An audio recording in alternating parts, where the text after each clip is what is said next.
Muy bien, pues vamos a iniciar.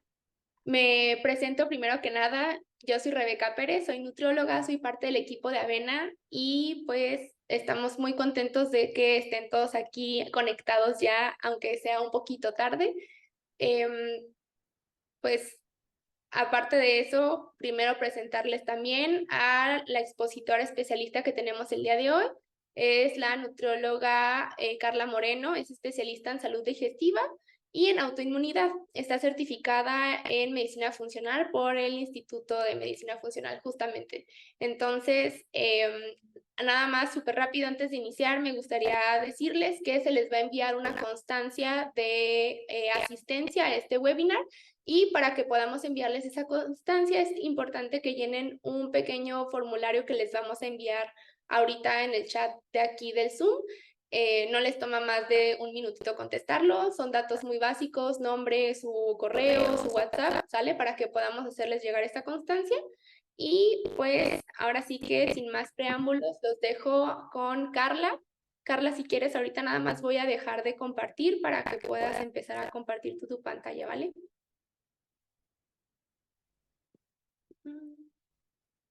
Ok. Perfecto.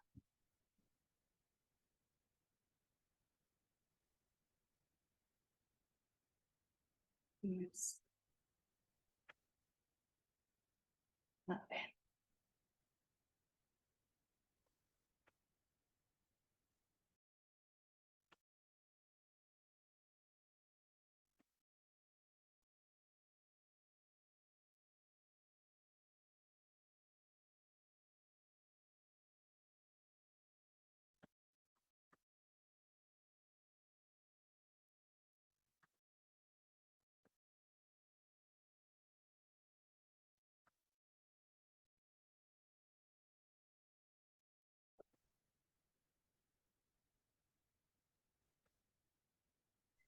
Ahí pueden ver mi pantalla, ¿correcto? Buenas noches.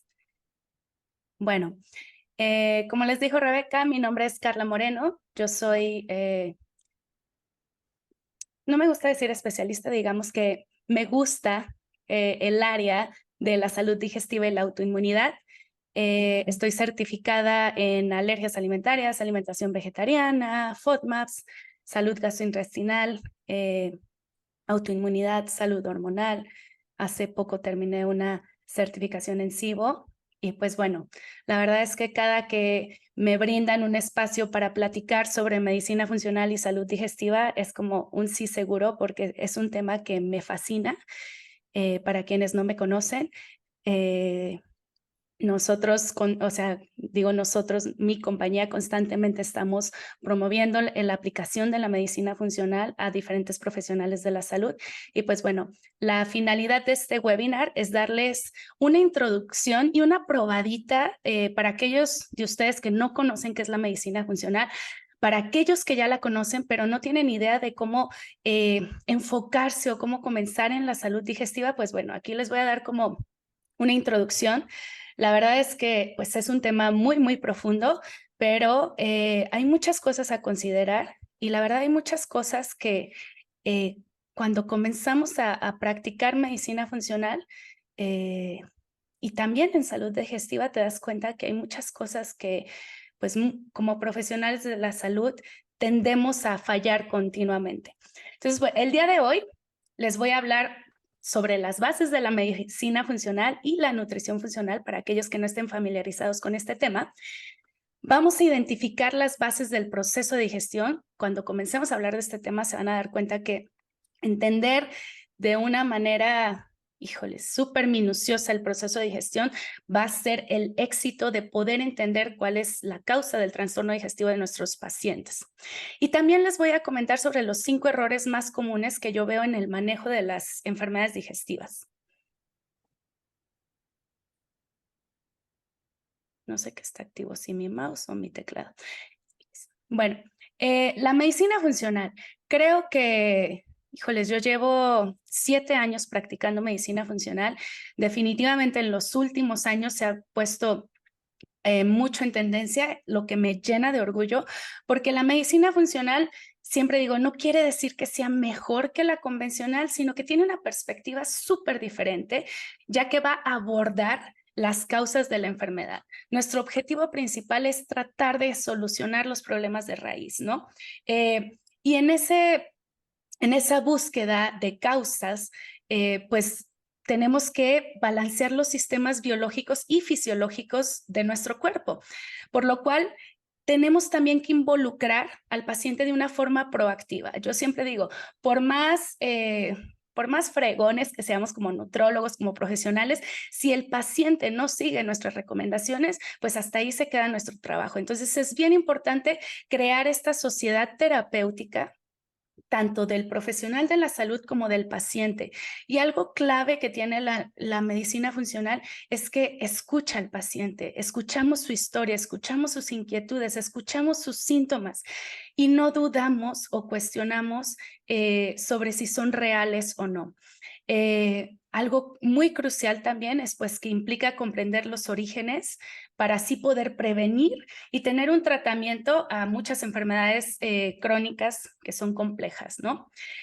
Es un enfoque basado en ciencia y me gusta mencionarlo porque hay muchos rumores donde se dice que la medicina funcional es una pseudociencia o que no tiene evidencia científica. Nosotros practicamos conciencia, ¿ok? Y consideramos diferentes factores. Consideramos factores internos, tanto como factores externos, para lograr que la persona llegue a un estado óptimo de salud. Entonces, cuando el Instituto de Medicina Funcional, quienes apenas escuchen sobre ellos, son como el máster en cuanto a la medicina funcional a nivel mundial. Ellos se encuentran en Estados Unidos y definen a la medicina funcional como esta parte en donde se encuentra que una enfermedad puede tener muchas causas diferentes, una enfermedad puede ser multifactorial, pero cada una de esas causas va a resultar en alguna condición diferente. O sea, no es nada más como casarnos, por ejemplo, en este caso, ay, si la persona tiene intestino irritable y ya nos vamos a enfocar en intestino irritable. No. ¿Por qué? Porque el intestino irritable me promueve la disbiosis, puede ser que dependiendo del tratamiento o de qué venga ese intestino irritable, puede ser que el paciente sea sometido a un uso excesivo de antibióticos, que es un estado posinfeccioso, en fin, ¿no? Hay muchas causas para ese intestino irritable, pero si nos enfocamos, por ejemplo, solo en esta causa, que sería la disbiosis, pues la misma disbiosis nos va a promover otras condiciones diferentes, ¿verdad? Entonces, comenzamos a ver al cuerpo no solo como por órganos, ¿no? O por áreas, sino como, pues, por toda la unión majestuosa y perfecta que es nuestro cuerpo. Entonces, comparaciones básicas en cuanto a la medicina tradicional, vamos a definirla así, la medicina alópata, es que cuando un paciente llega a consulta, pues bueno, dependiendo de la sintomatología que tenga, va a ir con ese especialista. Tenemos un especialista por órgano. El paciente generalmente no es proactivo. El paciente llega, dice, estos son mis síntomas y mientras está explicando sus síntomas, la mayoría de médicos están prescribiendo cuál va a ser su intervención. Definitivamente es un enfoque también basado en ciencia. En algunos casos siento que las actualizaciones deben de agilizarse más. Por ejemplo, saben que, no sé, cada cierto tiempo se publican las guías de práctica para los profesionales de la salud y pues no se publican cada año, ¿no? Se publican cada 5, cada 10 años, dependiendo de la especialidad. Entonces eso hace que sea, o sea, si la guía sale, no sé, estamos en el 2023 y sale hasta el 2030, pues seguimos en el 2028 con recomendaciones que pueden ser ya un tanto obsoletas a cómo está avanzando la tecnología en cuanto a la medicina.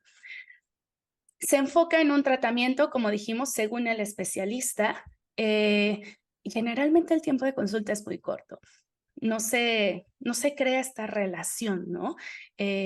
Sino que el paciente va, se da la prescripción, se le da un seguimiento, funcionaron los medicamentos o no, y se hacen ajustes. La mayoría de médicos tienen muy poco conocimiento sobre la nutrición, imprimen una lista generalizada de que sí, que no, es lo que el paciente debe de consumir.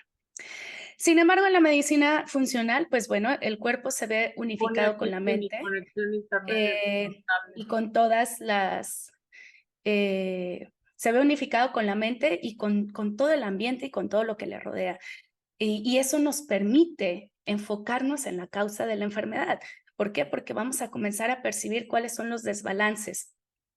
Nuestro objetivo es prevenir condiciones. Sin embargo, la verdad, lo que yo veo en práctica es que la mayoría de pacientes que llegan a mi consulta, pues ya tienen la condición avanzada, ¿no? Y muchas veces es quizás disminuir medicamentos, idealmente descontinuar medicamentos, pero nuestro objetivo general es mejorar la calidad de vida del paciente. Como les mencioné, el ambiente que rodea al paciente es de suma importancia y también es una práctica basada en la ciencia.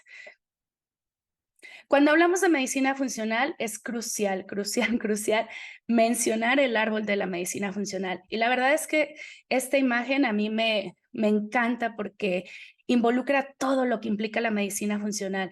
La medicina convencional, hay un dicho que es que cuando nosotros...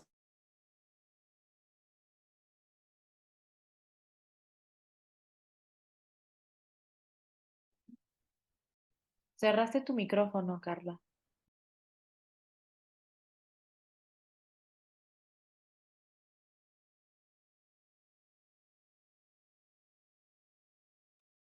¿Ya? Sí, ya. Ya. No sé cómo es esa maravilla. Digo, pero bueno, paso.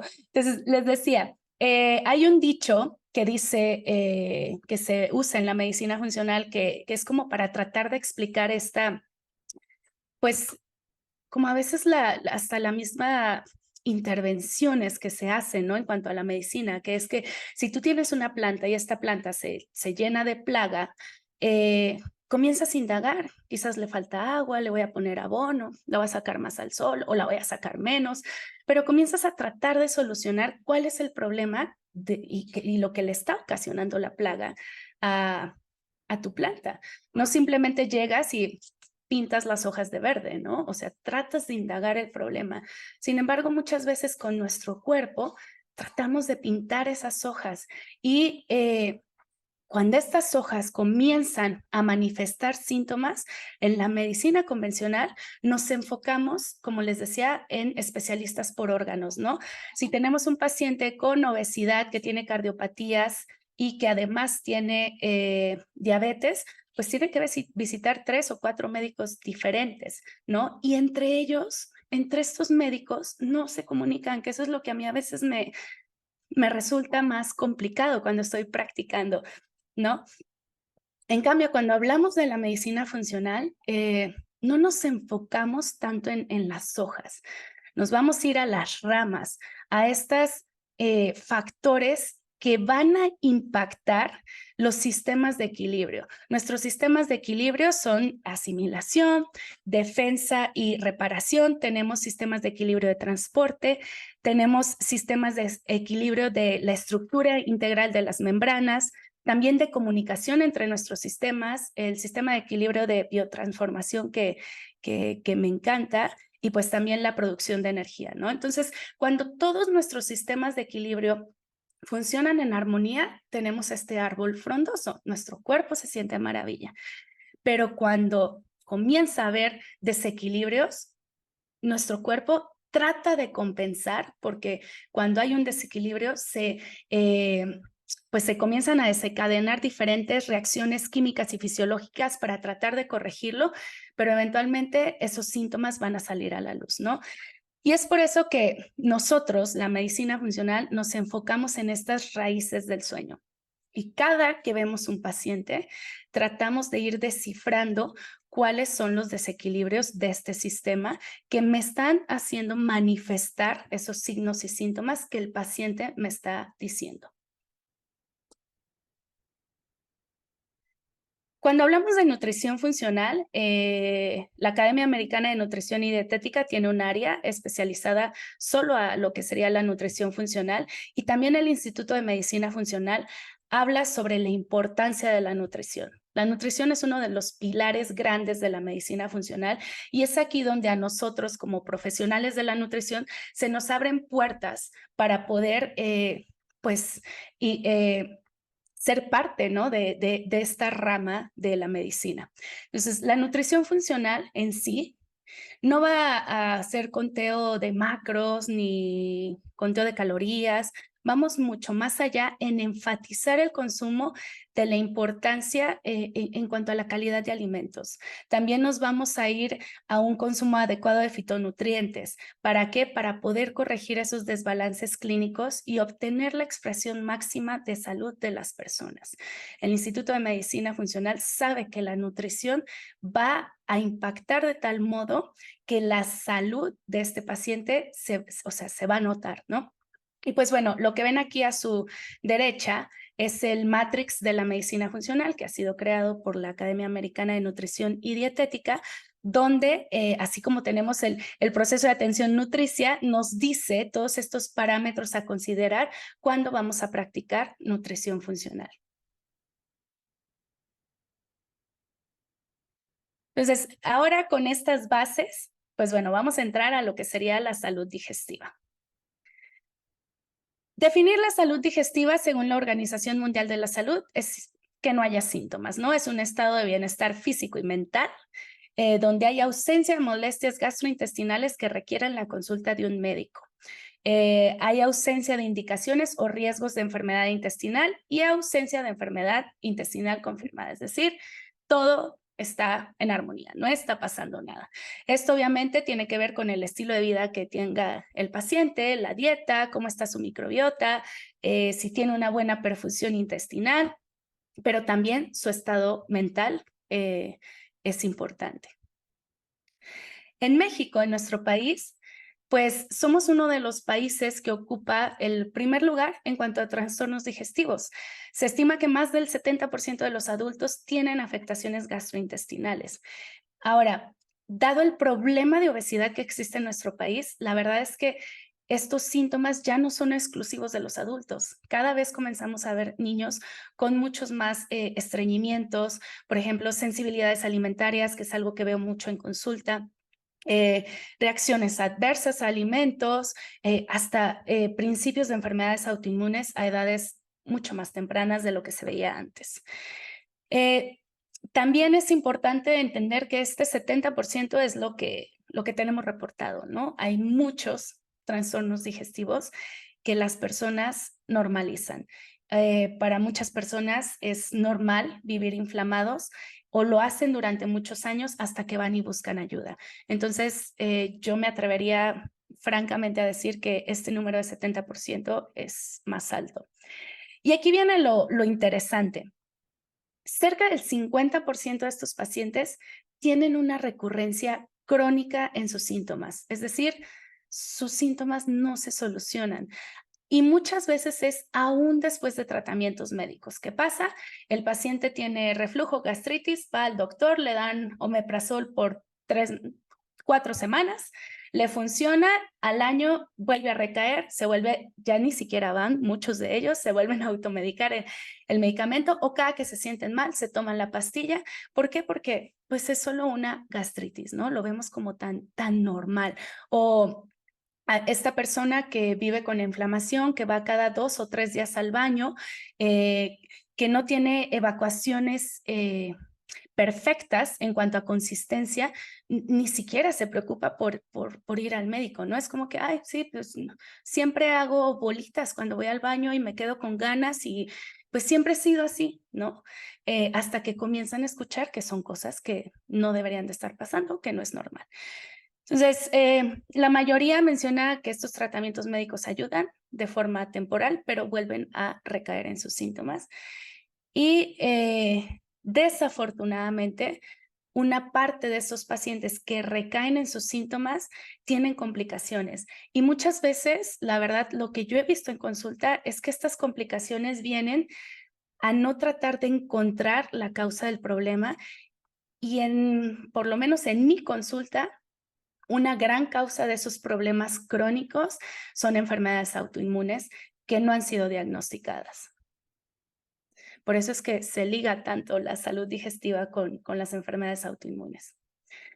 Entonces, cuando una persona llega a consulta, ¿por qué es que viene, no? Pues bueno, generalmente puede ser por problemas gastrointestinales, que son problemas muy obvios. Hablamos de ese reflujo, esa acidez, esa inflamación intestinal, ¿no? Este estreñimiento. Y sus tratamientos no vamos a discriminar, pero pueden ir de complicados a simples, ¿no? ¿Por qué? Porque puede ser que ese estreñimiento en realidad sea causa de SIBO, ¿no? O causa de una enfermedad autoinmune. Entonces, cuando comenzamos a analizar la cronología de sus síntomas, pues también comenzamos a categorizar qué tan complicado no puede ser nuestro paciente. Les mencionaba sobre las enfermedades autoinmunes. ¿Por qué? Porque hay muchas enfermedades autoinmunes que impactan el intestino.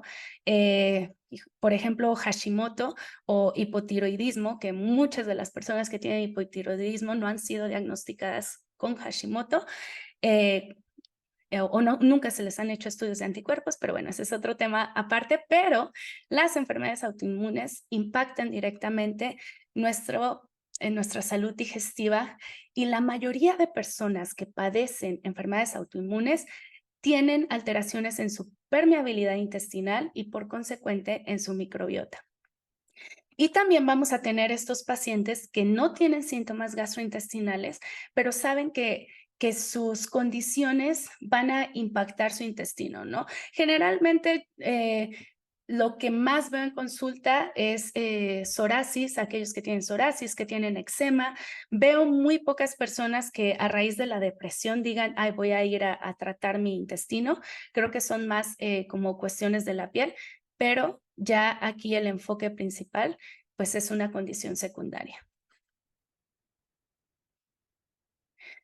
Y bueno, les mencionaba que para una buena salud digestiva, entender estos balances de los sistemas biológicos y fisiológicos es crucial. Y el proceso de digestión, el sistema digestivo no es la excepción. Cuando vamos a hablar del proceso de digestión, quienes me han escuchado ya dar esta plática, siempre les digo, tenemos que respetar una jerarquía, tenemos que analizar todo de norte a sur.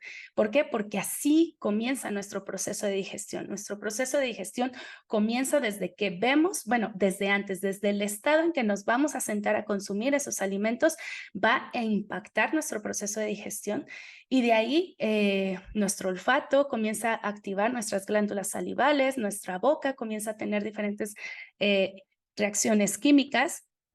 Por ejemplo, nuestra microbiota oral, nuestra boca tiene su propia microbiota y puede afectar nuestra microbiota intestinal. También en nuestra boca, algo muy común es que se fomenten procesos infecciosos crónicos que muchas veces son silenciosos, como es la gingivitis, y eso impacta nuestra salud intestinal y también nuestra microbiota. La saliva, hay pacientes que no producen suficiente saliva y esa falta de salivación tiene una consecuencia en el proceso de digestión. Entonces, ¿por qué? Porque la saliva tiene un papel de lubricar, de amortiguar el pH y también tiene una actividad antimicrobiana. Entonces, el no tener una buena salivación nos expone aún más a ser candidatos a disbiosis y crecimiento de bacterias no deseadas. La producción de saliva se puede ver impactada por muchas cosas. Creo que lo que más veo en consulta es que se vea impactada por medicamentos de terapia hormonal, antidepresivos y también enfermedades autoinmunes. Sabemos que en nuestra boca va a iniciar nuestro proceso de digestión con la amilasa y la lipasa, que será la digestión de los almidones y de los lípidos. Y cuando un paciente llega a consulta, pues les aseguro que con toda la información que les voy a dar van a decir, tengo que cambiar mi historia médica, ¿no? Mi historia clínica. Pero es importante preguntar sobre la salud oral. Muchas veces yo les pregunto, ¿cada cuándo vas al dentista, no? Y ya me dicen, no, pues la última vez que fui fue hace un año. Bueno, ¿y a qué fuiste? Porque no es lo mismo que vaya a un chequeo donde todo estaba en orden, a que vaya porque tuvo una infección, ¿no? Ya me habla de que es una persona que quizás no tiene la suficiente cuidado en su boca y puede tener esta inflamación crónica derivada de alteraciones en la microbiota de su boca. La masticación, sabemos, creo que esto lo aprendemos en la licenciatura, ¿no? Masticar nuestros alimentos de forma correcta es crucial, pero más allá de solo decir es crucial, les puse esta imagen para que vean todos los nervios que se involucran con la masticación. Al mover nuestra mandíbula, todo lo que implica, ¿no? Todos estos neurotransmisores que comienzan a activarse a que ahí viene el alimento, ¿no? Vamos a procesarlo, vamos a digerirlo, vamos a transportarlo a través del intestino. Entonces, la salivación y la secreción de la saliva va a aumentar según la textura que nuestra boca perciba cuando estamos masticando. Personas que tienen dentaduras tienen menos fuerza con la masticación, entonces puede ser que necesiten ayuda para poder tener un mejor proceso de digestión y disminuir síntomas digestivos si es que los están presentando. ¿Por qué? Porque la producción de saliva, enzimas, ácido clorhídrico se va a ver afectado. Entonces, cuando nosotros comenzamos a masticar nuestros alimentos, comienza esa producción de saliva, aumenta el flujo intestinal, se comienza a activar el nervio vago, que es este que está por aquí, que si se fijan, abarca todo nuestro sistema digestivo. Entonces, es como el primer paso, bueno, desde que comemos. Recuerdan que les dije, tenemos que respetar esa jerarquía de norte a sur. Entonces, bueno, ya vimos que nuestra salud oral, masticar, la saliva es muy importante. Definitivamente el ácido clorhídrico es, híjoles, creo que las complicaciones de ácido clorhídrico es de lo que más veo en consulta. El ácido clorhídrico es crucial para la digestión de nuestros alimentos, especialmente las proteínas. Sabemos que activa el pepsinógeno para poder convertirse a pepsina, porque nuestro cuerpo no absorbe proteínas, no absorbe péptidos, absorbe aminoácidos.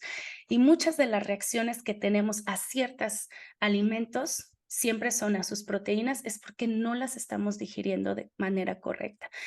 El ácido clorhídrico activa también la producción de sales biliares, la contracción de nuestra vesícula y la secreción de enzimas pancreáticas. Sin embargo, pues yo digo, es muy delicado. Se puede inhibir muy fácil y hay medicamentos, hablábamos de estos medicamentos inhibidores de la bomba de protones, que son los famosos antiácidos, que van a activar, o sea, su objetivo es activar la producción de ácido clorhídrico. También algo muy común es infecciones con Helicobacter pylori. ¿Por qué? Porque entre sus factores de virulencia está disminuir la producción de ácido clorhídrico, personas con enfermedades autoinmunes, el hipotiroidismo afecta la actividad y la contracción del nervio vago y por ende la producción de ácido clorhídrico. Lesiones traumáticas, neurodegeneración cerebral y pues también alteraciones intestinales que sean irreversibles.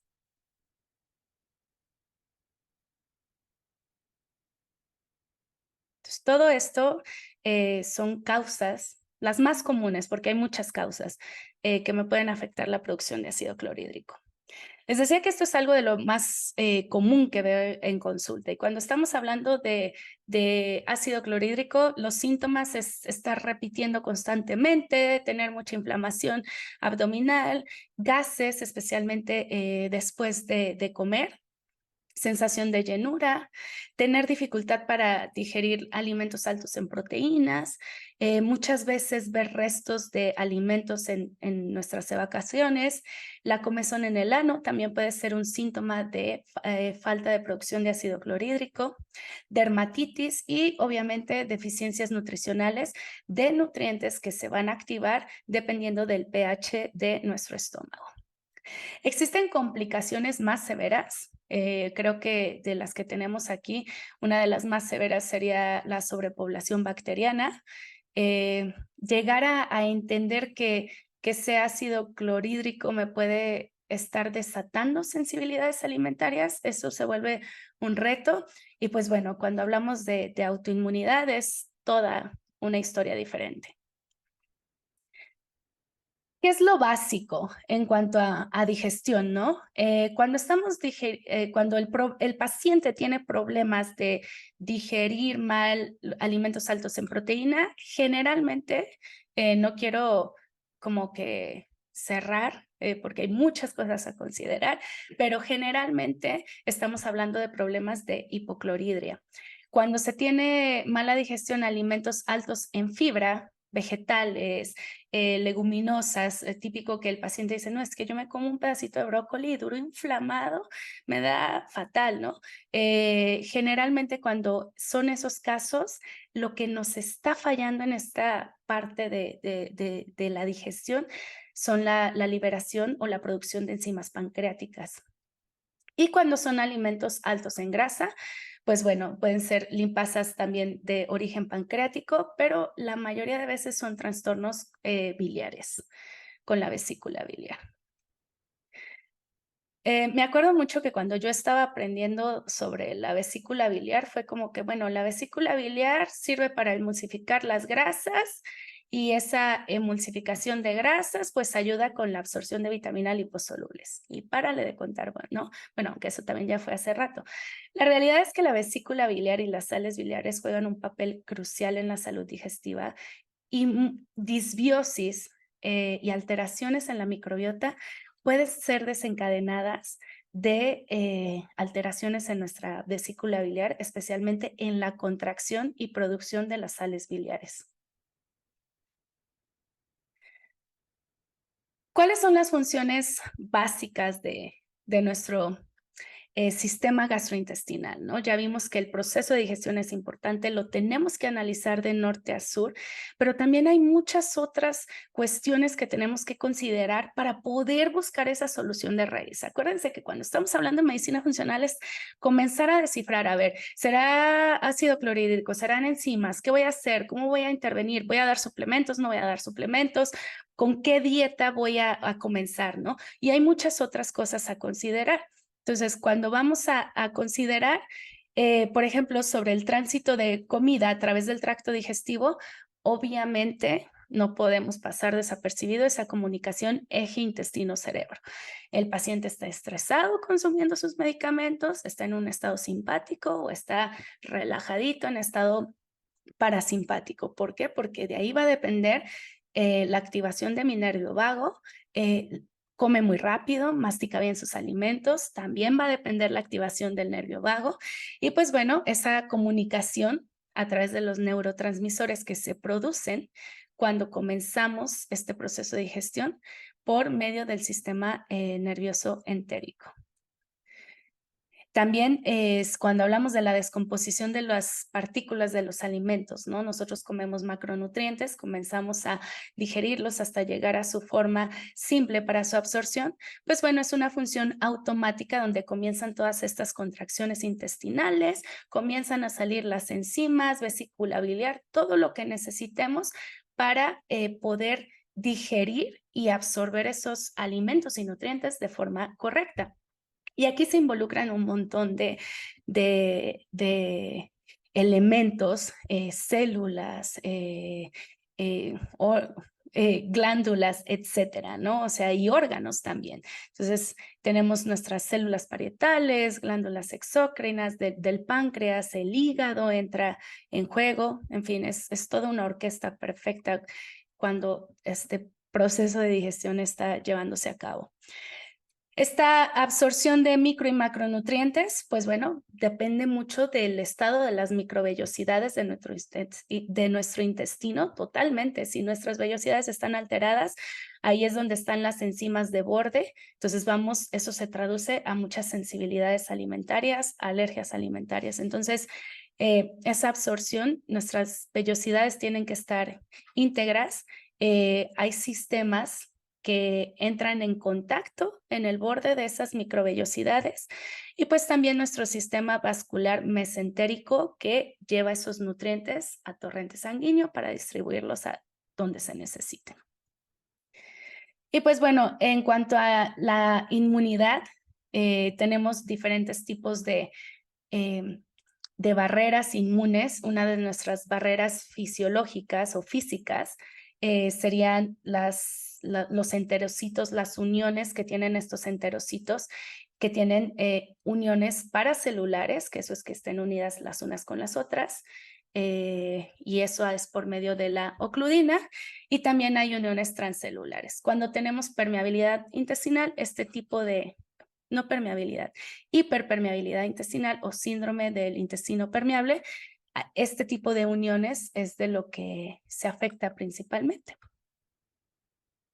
Y pues bueno, el proceso de biotransformación de toxinas, que siento que sí es muy característico de la medicina funcional, es esta parte donde nuestro hígado se deshace de las toxinas tal cual, ¿no? Nosotros tenemos un proceso de desintoxicación natural que depende de diferentes enzimas y muchos micronutrientes. Entonces, si nuestro proceso de digestión no es adecuado y nuestra absorción de micronutrientes no es adecuada, esa desintoxicación natural que pasa en nuestro hígado se va a ver alterada. Esa es la parte donde se transforman las toxinas para que puedan ser desechadas, es la fase 2 del proceso de biotransformación. Entonces, el no tener una buena absorción de nutrientes afecta hasta la desintoxicación de nuestro cuerpo.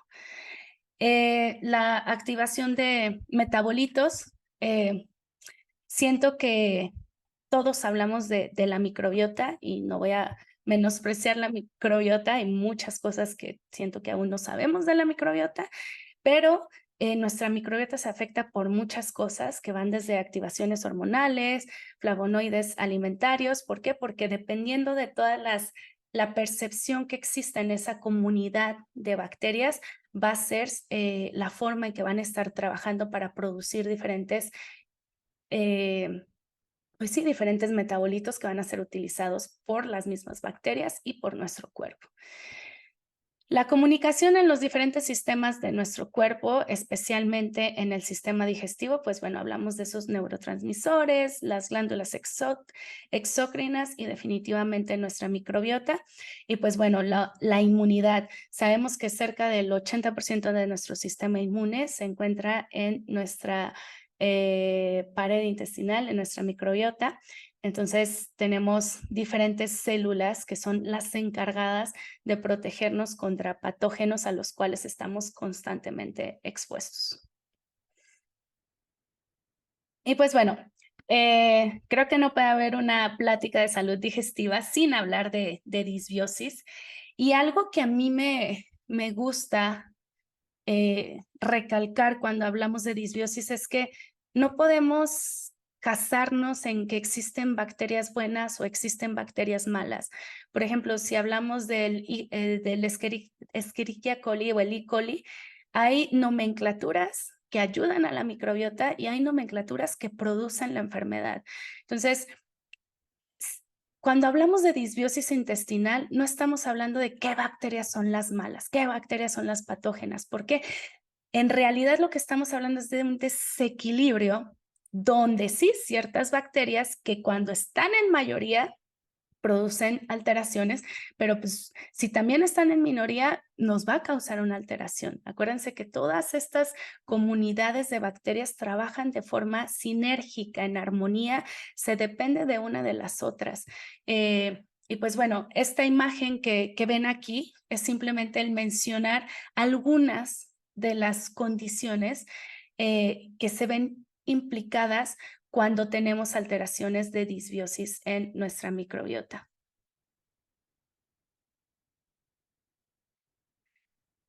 Y pues bueno, aquí es un poquito más a fondo. En la otra imagen estamos viendo pues los diferentes órganos, las diferentes condiciones, ¿no? A nivel pulmonar, a nivel cardíaco, en el mismo intestino. Pero aquí ya estamos yéndonos al fondo, ¿no? A qué es lo que pasa. Y es interesante porque creo que muchas veces disbiosis intestinal se confunde con permeabilidad intestinal. Y si bien casi van la una de la otra de la mano, son dos cuestiones totalmente diferentes.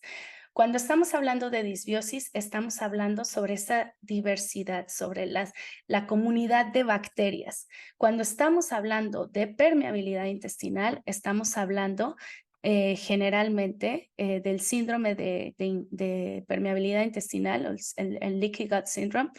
Estamos hablando de cómo cosas, sustancias, toxinas, organismos que no deberían de penetrar en nuestra pared intestinal están penetrando y desencadenando una activación tremenda proinflamatoria de nuestro sistema inmune. ¿Ok? En nuestra pared intestinal vamos a tener diferentes microorganismos, va a estar nuestra microbiota y alteración de esa microbiota, pues obviamente promueve la permeabilidad intestinal, pero disbiosis y síndrome de permeabilidad intestinal son dos cosas totalmente diferentes, aunque como les menciono, van de la mano.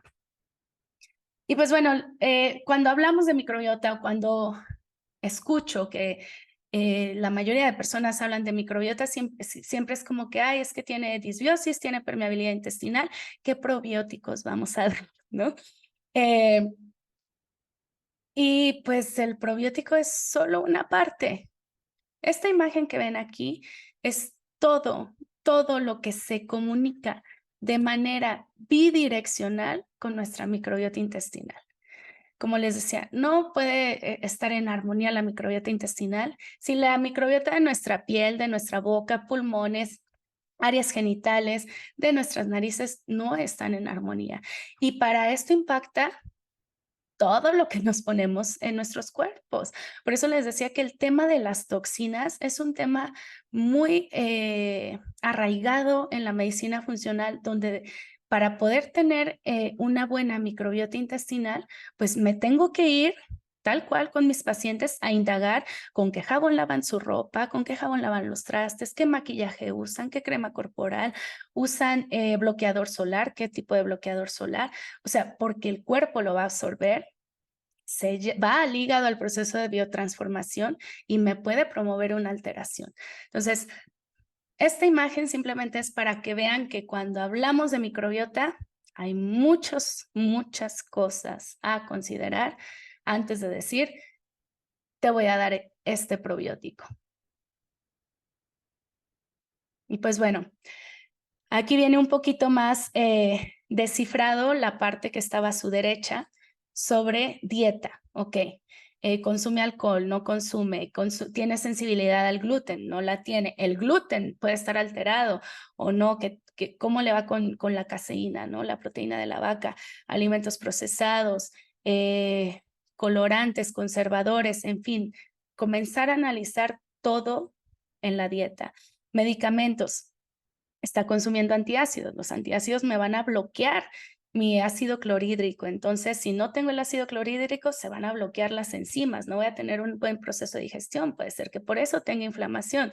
Si el ácido clorhídrico no se está activando correctamente, pues va a haber más chance de que las bacterias patógenas predominen. ¿Por qué? Porque el ácido, esa acidez de nuestro estómago es un mecanismo protector. Entonces, si se toman medicamentos no antiinflamatorios no esteroideos de forma crónica o constante también, ¿qué impacto va a tener, no?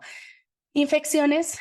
Muchas personas comienzan a desarrollar sus síntomas después de una infección, ¿no? Por ejemplo, ahorita que venimos saliendo de una pandemia, ¿cuántas personas no tuvieron alteraciones gastrointestinales a causa del COVID, ¿no? Secundarias al COVID. Pero también hay gastroenteritis, otros procesos infecciosos que alteran nuestra salud intestinal. Definitivamente el estrés va a producir desbalance, es proinflamatorio. Nuestras hormonas tienen un impacto directo con la salud digestiva, problemas neurológicos. De hecho, hay estudios en personas con intestino irritable donde se dice que algunas de las personas que manifiestan tener síntomas de intestino irritable, en realidad es porque en su infancia tuvieron algún trauma, algún evento psicológico que los impactó y es una de las manifestaciones, ¿no? Entonces, es bien interesante cuando uno comienza a ver tanto el trauma emocional, físico, como algún golpe, ¿no? El haber estado sometido a un accidente. Y pues bueno, alteraciones metabólicas es lógico que van a afectar nuestra salud digestiva. Cuando estamos hablando de medicina funcional, aplicarla a la salud digestiva, creo que este es como el cronograma de complejidad en cuanto a condiciones.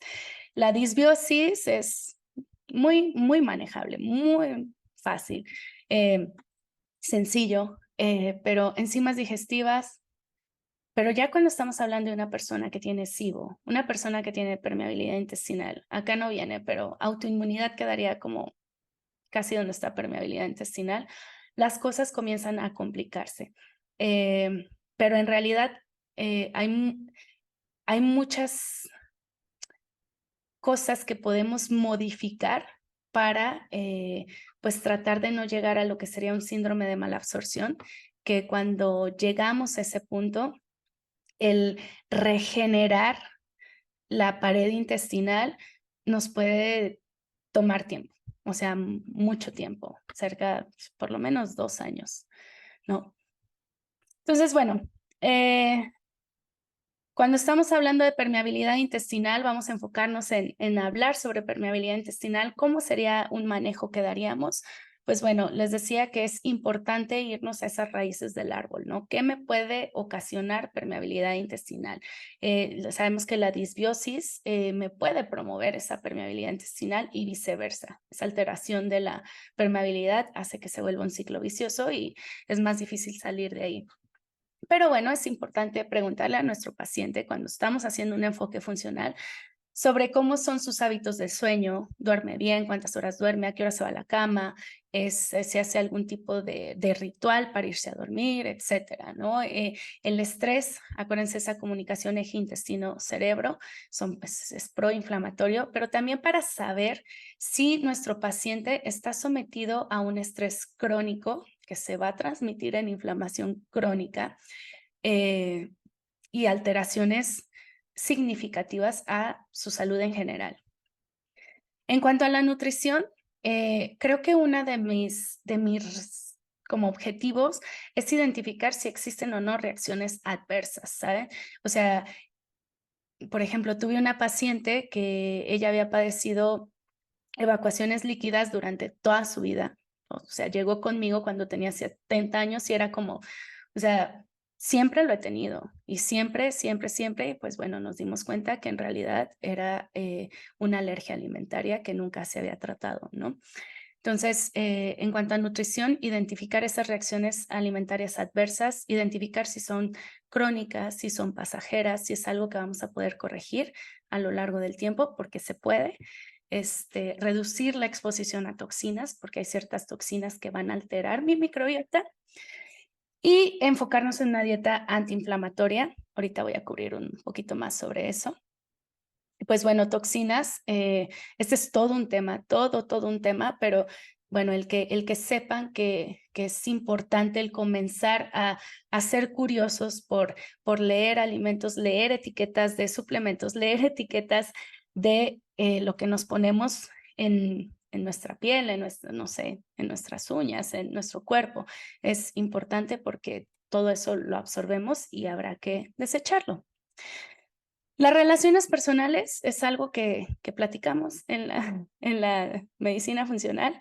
Yo no soy especialista, yo no soy terapeuta, pero sí se aborda en que qué tan necesario es para corregir tu salud que el paciente vaya o no a terapia porque está rodeado de un ambiente tóxico laboral, que muchas veces pasa, tóxico personal, pasa, ¿no? Y es como hacerle dar cuenta que es parte de su proceso de sanación.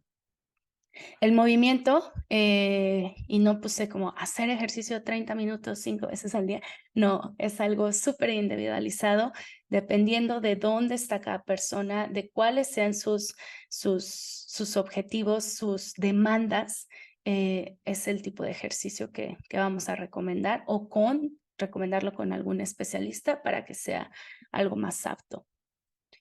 Entonces, en cuanto a permeabilidad intestinal, les decía, tenemos un escenario clínico simple, no es algo que se pudiese complicar, al menos que estemos hablando de que nuestro paciente tiene esta permeabilidad intestinal como causa de múltiples condiciones. Es decir, que tenga infección crónica, deficiencias hormonales, síndrome metabólico, diabetes, enfermedades autoinmunes, o sea, cuando ya hay varias condiciones, el lidiar con la permeabilidad intestinal puede ser un poquito más complejo. Pero en general, el escenario clínico y el manejo es simple. Como les decía, la dieta inflamatoria, el estrés, ver qué medicamentos me pueden estar alterando el proceso de digestión. Nos vamos a apoyar de algunos nutracéuticos que por aquí les pongo. Entonces, cuando digo dieta antiinflamatoria es, por ejemplo, en conservadores, ¿no? ¿Qué alimentos en general yo trato que no tengan conservadores, pero existen ciertos conservadores, ciertos químicos que se le agregan a los alimentos que han sido estudiados y se ha demostrado que producen alteraciones en nuestra microbiota intestinal. Aquí les menciono algunos, no son todos, algunos de los más importantes. Creo que me faltó la tartacina, que es el amarillo, el colorante amarillo número 5, la carragenina, que es un espesante, evitar el consumo de alcohol. Definitivamente el alcohol va a promover la inflamación intestinal y no quiere decir como nunca jamás vas a poder tomar alcohol, sino que nos toca hasta evaluar qué calidad de alcohol, cómo lo toma, con refresco, ¿no? Le echa jugo, o sea, comenzar a ir y que se vuelva algo muy, muy ocasional, ¿no? O por lo menos cuando estamos en tratamiento, que sea algo que no se va a consumir. Porque además el alcohol nos afecta el factor intrínseco y con ello, pues bueno, el pH intestinal. Hay que retirar alimentos a los cuales se tienen reacciones adversas. El gluten es uno de los más comunes y no es porque nadie debería de comer gluten, sino que cuando tenemos alteraciones de la permeabilidad intestinal o de nuestra pared intestinal, las enzimas que ayudan a digerir el gluten se encuentran en el borde de las microvellosidades. Entonces, por eso generalmente una de las principales intervenciones es retirar el gluten mientras este proceso de infección, inflamación está activo. Y cuando logramos corregirlo, la verdad es que la mayoría de los pacientes lo toleran de forma adecuada. Evaluar posibles alergias o sensibilidades alimentarias, les decía, estas reacciones adversas híjoles, o sea, a veces hay reacciones adversas tan raras, por ejemplo, no sé, al glutamato de sodio. Tengo pacientes que lo existen.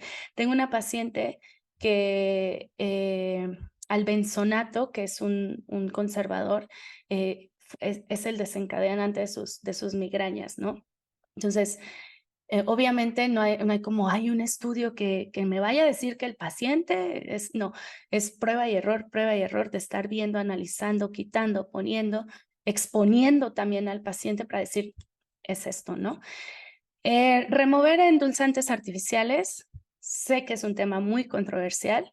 Personalmente, lo que yo aplico en mi práctica es que no se utilicen. Prefiero que el paciente entrene su paladar a un gusto bajo en azúcar, en lugar de decir vamos a usar endulzantes artificiales. Siempre que se van a utilizar los endulzantes artificiales o cuando un paciente llega y me dice, no, es que utilizo ABCD en lugar de usar azúcar, pregunto cuál es el objetivo. Y si el objetivo es como bajar de peso, calorías o así, pues bueno, darle educación acerca de si ustedes creen que sea necesario o no. El preferir alimentos orgánicos, y esto va mucho a las toxinas que se pueden encontrar en los alimentos. No sé si conozcan o no, existe una lista que se publica cada año en cuanto a frutas y verduras, que es la lista de los 12 alimentos limpios. Es decir, estos alimentos que están en esta lista no pasa nada si no los consumes orgánicos. Y también está la lista de los 12 sucios, que son los alimentos que se recomiendan, de preferencia, tratar de consumir los orgánicos porque son los que se les encuentra su mayor contenido de pesticida. Las encuentran en internet, la lista de los 12, creo que son 15 este año, 12 sucios y 15 limpios. El plan de alimentación, pues bueno, va a ser dependiendo de cada paciente. Por ejemplo, yo sí digo, hay que consumir orgánico, pero en el lugar donde vivo es muy difícil encontrar alimentos orgánicos o puede ser muy costoso, ¿no? Entonces, bueno, no voy a consumir orgánicos, pero ¿cómo voy a reducir mi exposición de toxinas en otras partes para compensar a mi hígado sobre pues esas toxinas que llegan día a día? El consumo elevado de azúcar y sal, pues bueno, niveles altos de glucosa son proinflamatorios, promueven un desbalance hormonal, van a afectar la producción de hasta melatonina, entonces puede afectar esa higiene del sueño. Niveles altos de sal se han encontrado que producen afectaciones en las interleuquinas, que son proinflamatorias. Y limitar alimentos, aquí les puse un ejemplo en cuanto a las toxinas, por ejemplo, los BPA, que es los bisfenoles. Los bisfenoles son uno de los más estudiados, sabemos que se encuentran en los plásticos, pero también, por ejemplo, en los alimentos enlatados, no sé cómo se diga en español, pero el coating, el recubrimiento que tienen por dentro, contiene BPA. Entonces, por ejemplo, el otro día estaba leyendo que si el contenedor es de plástico, aunque diga que no contiene BPA, pero si lo que contiene es ácido, se hacen liberaciones de las sustancias, ¿no? Porque no se trata de que solo sea un plástico que no tiene BPA, sino tratar de reducir nuestra exposición a plásticos en generales. Y pues bueno, aquí les puse una imagen de cómo se les ha asociado a todos estos, se les conoce como xenobióticos químicos o a todos estos químicos que vienen de exposiciones ambientales a diferentes cuestiones, incluyendo la disbiosis intestinal. Y pues bueno, ¿qué alimentos promueven el apoyo intestinal? Pues definitivamente alimentos, si el paciente tiene síntomas, alimentos con fibra no fermentable, como sería, por ejemplo, utilizar la linaza, la goma guar es otro. Podemos apoyarnos de fuentes de prebióticos, pero hay que tener mucho cuidado porque a veces los prebióticos nos pueden producir inflamación. Y bueno, sabemos que la fibra nos va a ayudar a dar volumen a las evacuaciones. Alimentos fermentados es todo un tema. Aportan múltiples beneficios, sino que esa introducción debe ser cuidadosa porque algunos pacientes pueden manifestar síntomas. Los alimentos fermentados son fuente de probióticos y también de los metabolitos de esas bacterias que están ahí. Entonces, tienen un aporte pues múltiple de beneficios. Agentes antimicrobianos naturales, se los quise poner porque nos apoyamos obviamente de hierbas, de plantas, para tratar de corregir ciertas condiciones, por ejemplo en SIBO o en candidiasis. Pero pues bueno, esto solo se va a hacer si es necesario utilizarlos. ¿Por qué? Porque aunque, no sé, el aceite de orégano, que es algo que se utiliza muy común cuando estamos tratando algún tipo de infecciones, puede tener complicaciones, su uso a largo plazo o en dosis no indicadas. Y pues los alimentos ricos en fitonutrientes, que eso se transmite a frutas y verduras, y sabemos que eso tiene pues un montón de beneficios, ¿no? En cuanto a cuestiones inflamatorias y antioxidantes. Les puse aquí un ejemplo de algunos nutrientes que se pueden utilizar para corregir la pared intestinal. La verdad, si se fijan, no quise optar por poner muchos suplementos porque cuando vamos a mencionar un suplemento, siempre quien me conoce sabe que promuevo mucho hacerlo de forma responsable. Es bien importante saber la dosis terapéutica, la calidad del suplemento, leer ingredientes, que sí, que no, porque podemos complicar las condiciones. En algo tan sencillo como la sábila o el aloe, existe una sustancia química en la sábila donde si el producto no es de cierta calidad, puede estar contaminado con esta sustancia tóxica que es laxante y que se ha propuesto ser un carcinogénico, ¿no? Entonces es bien importante tener mucha responsabilidad cuando estamos recomendando suplementos. Pero bueno, algunos de los que utilizo si estamos hablando de una persona que tiene alteración en la pared intestinal, el aloe definitivamente, la glutamina, creo que la glutamina es como un clásico en la salud digestiva, hay que darla en el gramaje terapéutico. Me llegan pacientes tomando 5 gramos de glutamina, ¿no? Y, hay que buscar la dosis terapéutica en todo lo que vamos a recomendar. Para cuestiones de, por ejemplo, en cuanto a las células epiteliales, pues bueno, la glicina se ha visto involucrada en esa regeneración de la membrana basal, ayuda con la producción de glutatión, que el glutatión tiene un efecto, un papel crítico en el proceso de biotransformación. El ácido fólico es otro que podemos dar.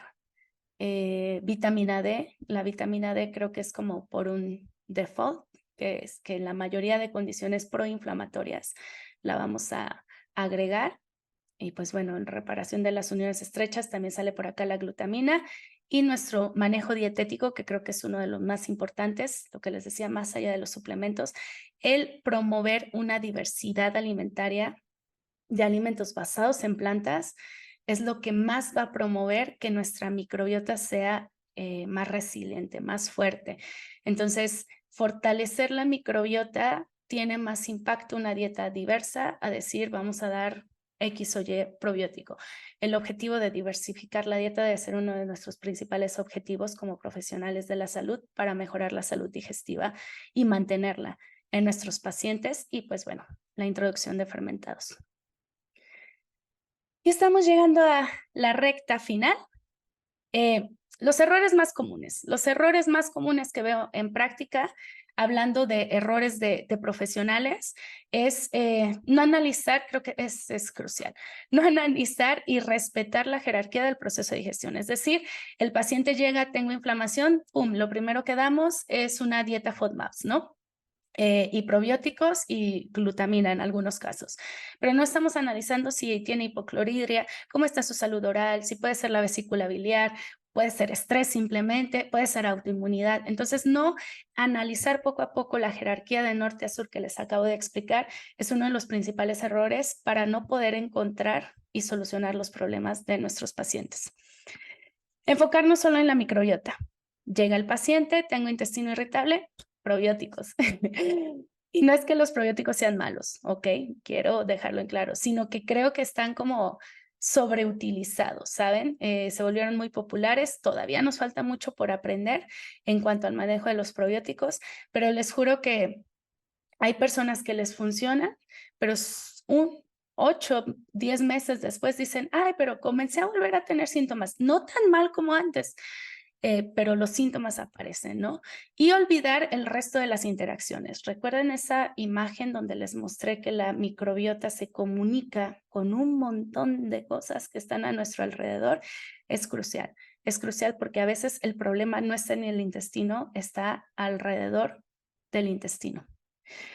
La suplementación, importante dar dosis terapéuticas, leer muy bien los ingredientes, que no haya ningún conflicto con alergias.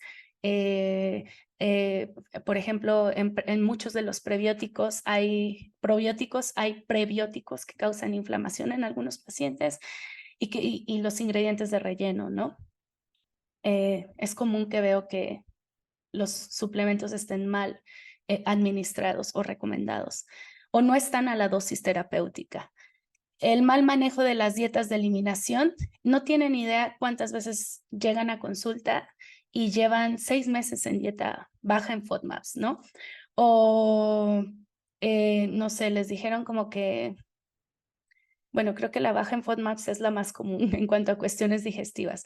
O simplemente fue como que se abordó la dieta y no se trató de analizar si existe una alergia o alguna sensibilidad, o el identificar aún más, algo que está más interesante es tratar de identificar que si es una cuestión autoinmune o no. Y otro error, que este sí no tiene que ver con cosas que comúnmente veo en práctica, pero que van implementadas en cuanto a la medicina funcional, es que no se consideren los factores ambientales como un disparador. Ese árbol de la medicina funcional, la verdad yo soy fiel creyente en la medicina funcional, he visto cómo he impactado diferentes vidas de mis pacientes eh, y creo que es un modo de hacer medicina, como les digo, no quiere decir que uno esté mal o esté bien, simplemente es un modo de tratar de corregir una causa y cuando la causa sea necesario, por ejemplo, hace, no sé, 15 días, mi mamá me llamó y me dijo, ay, me está pasando esto y para mí fue, te vas al hospital, o sea, eso es una emergencia, para eso es la medicina, ¿no? Entonces, el reconocer cuándo sí, cuándo no, creo que es crucial. Identificar esos factores ambientales son cruciales para poder mejorar la salud de nuestros pacientes. Y pues bueno, quedó, no sé si tengan algunas dudas, preguntas, me tomo un minutito ahí para invitarlos, si quieren aprender más sobre este tema, si les causó interés, voy a estar dictando, esta es la tercera vez que dictamos este curso intensivo en salud digestiva desde la medicina funcional, va enfocados a profesionales principalmente de la nutrición, hemos tenido otros profesionales de la salud y pues bueno, a todos los aquí presentes, les vamos a otorgar un 15% de descuento.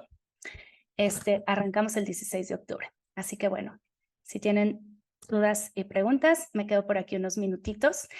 En el chat les voy a poner una liga para que si les interesa el curso, se registren ahí para mandarles su cupón de descuento. Pues bueno, gracias.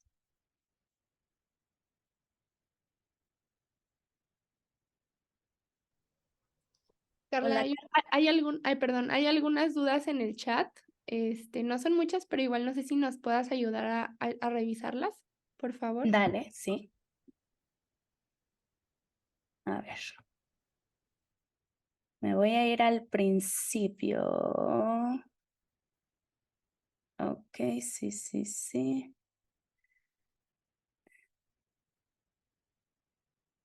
El enlace de registro.